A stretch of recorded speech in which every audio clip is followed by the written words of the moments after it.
Hola amigos, ¿cómo están? Continuamos con el siguiente tema que es el ayuno, ¿no? Y el ayuno proviene de un término latín que significa abstinencia de alimentos, o también se puede decir de una raíz que da la idea de vacío o eh, estar sin comida. Entonces el ayuno dice, es una práctica que principalmente es para abstención de comidas, ¿no? Hasta de bebidas, líquidos. ¿Y con qué objetivo se hace esto? ¿Con qué propósito? Es de dedicarse a la oración, meditación, reflexión en lo que es la palabra de Dios. Es un acto que se hace voluntario, ¿no? De manera voluntaria para que podamos hacerlo incluso con más agrado al Señor, donde uno busca profundizar esa relación con el Señor, ¿no? Para que sea algo más íntimo, así como les comenté con respecto a la oración, ¿no? Es algo donde también tiene que ver, incluyendo juntamente con el ayuno y la palabra de Dios. Esos tres complementos donde nuestra intimidad y relación con el Señor tiene que ser mucho más profunda, ¿no? Y los propósitos, bueno, que se realizan en esto, uno de ellos es la humildad, ¿no? Con esa humildad con la que uno tiene que acercarse en secreto, en oración al Señor. Y eso habla en Mateo 6, capítulo 6, versículo 16 al 18, ¿no? El arrepentimiento, que habla también en Joel, capítulo 2. También vemos en Jonás, ¿no? Con respecto a los ninivitas, cómo procedieron. Vemos en tema de Ruth, también cuando tuvieron conflictos, ¿no? Para poder tomar buenas decisiones.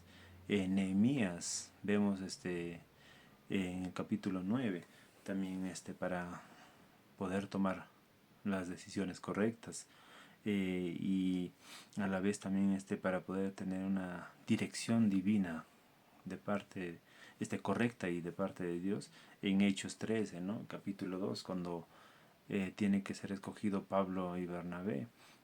También habla en el capítulo 14, versículo 23, ¿no? Son temas muy importantes, las luchas espirituales, ¿no?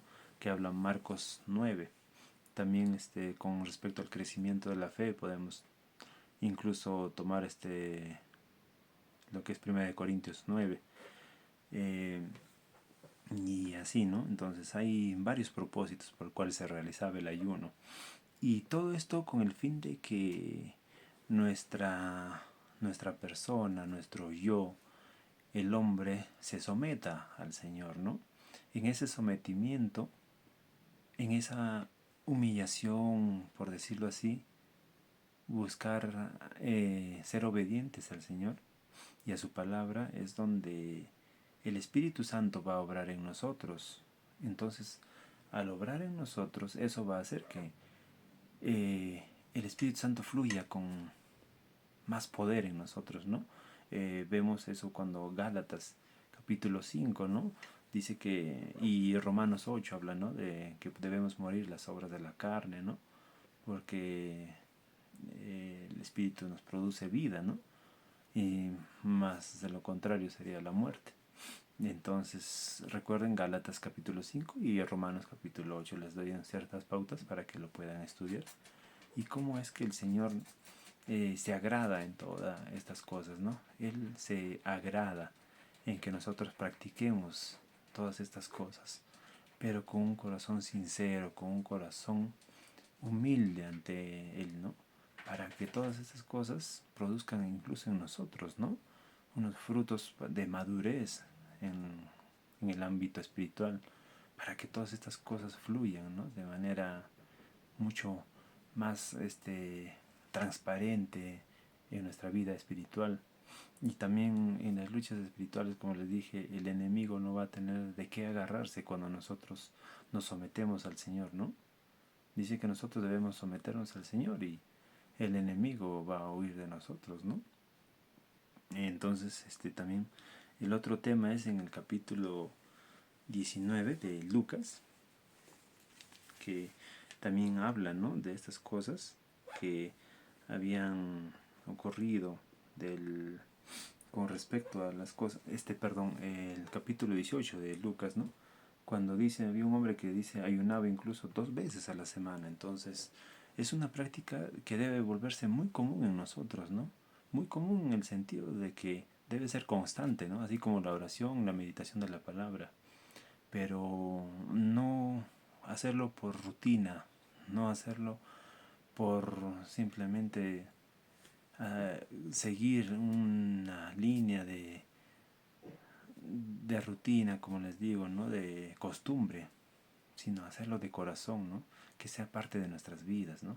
Y eso nos produzca a la vez un nivel de madurez espiritual, para lo cual nosotros debemos estar preparados, ¿no? Para toda buena obra, y el Espíritu Santo se mueva en nosotros, ¿no? Dice que nosotros somos templos del Espíritu Santo. ¿Y de qué manera seríamos si nosotros no vamos a buscar agradar a Dios incluso con estas cosas, ¿no? Es así, entonces es algo donde nosotros tenemos que tener en mente y ser conscientes de lo que necesitamos ser formados, ¿no? De cómo necesitamos ser, ir creciendo en las cosas de Dios.